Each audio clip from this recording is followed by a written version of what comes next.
नमस्कार साथियों, translation for spoken series के इस दूसरे वीडियो में आज जो हम ग्रामेटिकल डिवाइस का प्रयोग कर रहे हैं फ्रेज प्रीपोजिशन, जिनका प्रयोग करके बातों ही बातों में कॉम्प्लिकेटेड हिंदी के सेंटेंस को इंग्लिश में बनाना सीख जाएंगे। कंपनी ने नियमों का पालन करते हुए काम किया। का पालन करते हुए फ्रेज प्रीपोजिशन है, जिसको हम कहते हैं in compliance with, in accordance with या इन कॉन्फॉर्मिटी विद। तीनों में से कोई एक प्रयोग कर सकते हैं। The company acted in compliance with the new regulation. Phrase preposition का लास्ट वर्ड प्रीपोजिशन होता है। एक जज ने अदालत में पेश किए गए सबूतों के अनुरूप फैसला सुनाया। द जज gave the verdict in accordance with the evidence presented in court, या इन कॉम्प्लायंस विद या इन कॉन्फॉर्मिटी विद। तीनों में से कोई एक प्रयोग कर सकते हैं। एक बार और देखिए, कर्मचारी को कंपनी के आचार संहिता के अनुरूप कार्य करना चाहिए। Employees must act in conformity with, in compliance with, in accordance with the company's code of conduct। उसने सरकार के आदेशों की अवहेलना में प्रदर्शन जारी रखा। यहाँ पे फ्रेज प्रीपोजिशन का प्रयोग हुआ in defiance of।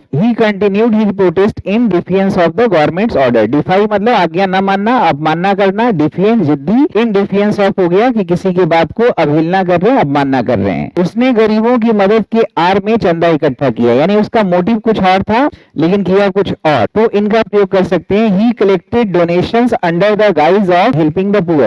वह कर्मचारी होने के झूठे बहाने से प्रतिबंधित क्षेत्र में दाखिल हो गए। She entered the restricted area under the pretense of being an employee। Under the guise of या on the pretext of। वह किताब उधार लेने के बहाने उसके घर गया। तो यहाँ पे उसका मोटिव कुछ और था, बहाना कुछ और बनाया। He went to her house on the pretext of borrowing a book। On the pretext of, विद्यार्थी ध्यान रखेंगे कि on और off के जगह कोई दूसरा प्रीपोजिशन ना हो। वह पर्यावरण अभियानों में हमेशा सबसे आगे रहती है। She is always at the forefront of environmental campaigns। उसने अपनी सेहत के खातिर धूम्रपान छोड़ दिया। So he quit smoking for the sake of his health। और लास्ट देखिए, वह अपनी बुद्धिमत्ता के बदौलत अमीर बन गया। के बदौलत, by dint of, by virtue of का प्रयोग करिए। He became rich by virtue of his intelligence या by dint of। दोस्तों, किसी भी कॉम्पिटिटिव एग्जाम्स में ऑप्टिमल परफॉर्मेंस प्राप्त करने के लिए आप मेरी किताबों को अवश्य प्राप्त करें, साथ ही साथ वीडियो कोर्सेज को भी आप एक्सेस करें। तो आप श्याम शर्मा लर्निंग ऐप या मेरे वेबसाइट से प्राप्त कर सकते हैं, या दिए गए नंबरों पे आप कॉल करके डिटेल प्राप्त कर सकते हैं। यह सेशन कैसा लगा ये भी बताएंगे, और साथ ही साथ मंडे टू फ्राइडे